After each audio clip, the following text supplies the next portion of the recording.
ఈ నెల 15వ తేదీ సోమవారం మన Yaddanapudi police station women SI గారికి ఒక రిపోర్ట్ వచ్చింది. దాని ప్రకారం ఒరిస్సా రాష్ట్రం చెందినటువంటి ఒక లేడీ తన అన్నోన్ పర్సన్ బలవంతంగా బలాత్కారం చేశాడని చెప్పడం జరిగింది. దాని మీద రిపోర్ట్ ప్రకారం ఈమె ఒరిస్సా రాష్ట్రం నుంచి గత 4 years నుంచి ఆంధ్రప్రదేశ్లోని చురుకులూరుపేట పక్కనటువంటి గణపవరం గ్రామంలో వాళ్ళ భార్యాభర్తలు ఇద్దరు కూలి పనులు చేసుకుంటూ రోజు చురుకులూరుపేట గడియాస్తంభం సెంటర్ దగ్గరికి వచ్చి ఈ డైలీ వేజెస్కి వెళ్తుంటారు. అదేవిధంగా ఉదయం కూడా వాళ్ళ హస్బెండ్ పనుల నిమిత్తం సొంత పనుల మీద వాళ్ళ స్వగ్రామమైనటువంటి ఒరిస్సాకి వెళ్ళడం వలన ఆ రోజు ఈవిడ ఒకటే వచ్చింది.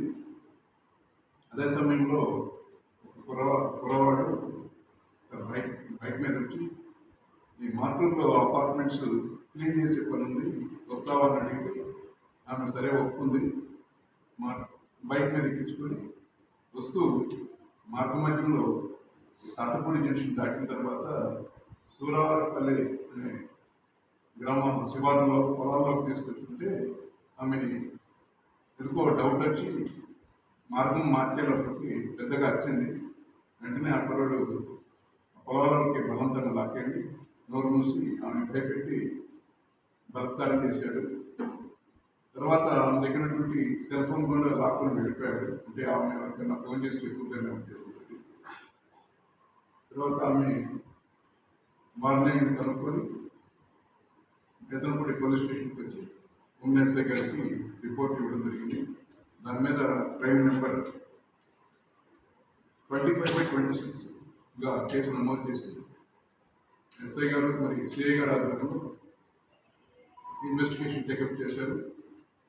దానిలో భాగంగా ఈరోజు ఉదయం సుమారు 10:30 గంటల సమయంలో పర్చూర్ సెంటర్లో వై జంక్షన్ వద్ద ఎస్ఐ గారు సిబ్బందితో వెహికల్స్ చెక్ చేస్తుంటే ఒక యువకుడు బైక్ మీద అనుమానాస్పదంగా రివర్స్ చేసుకుని వెళ్ళిపోబోతుంటే వాళ్ళని పట్టుకొని వాళ్ళని వెరిఫై చేస్తే ఈ కేసులో ముద్దాయిగా తెలిసింది.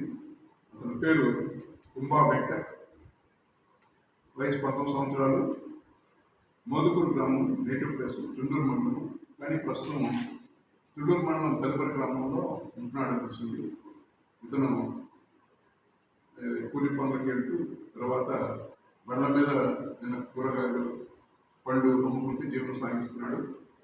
ఇతన్ని వెరిఫై చేస్తే ఇతను ఈ నేరమే కాకుండా గతంలో కూడా ఒంగోలులో ఒక బైక్ థెఫ్ట్ చేయడం జరిగింది. అదేవిధంగా ఎల్లపాలెంలో ఇతను ఒక షాపులో నుంచి డబ్బులు కూడా తస్కరించడం జరిగింది. ఇప్పుడు కూడా వాళ్ళు ఎల్లపాలెం పోలీస్ స్టేషన్ కేసు రిజిస్టర్ చేశారు.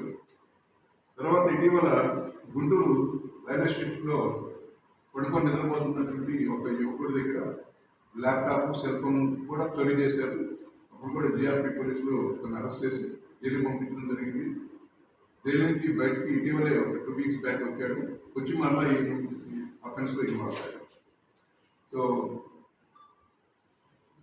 పర్చూర్ సిఐ గారు, వాళ్ళ సిబ్బంది, ఎస్ఐ గారు ఎంతో చాకచక్యంగా చాలా చక్కగా ఇన్వెస్టిగేషన్ కంప్లీట్ చేసి నిందితుడిని పట్టుకొని ఈరోజు కోర్టుకు తీసుకెళ్తున్నారు. వాళ్ళందరికీ ఎస్పీ గారు అభినందనలు తెలియజేసి రివార్డు కూడా ఇస్తున్నారు. Thank you.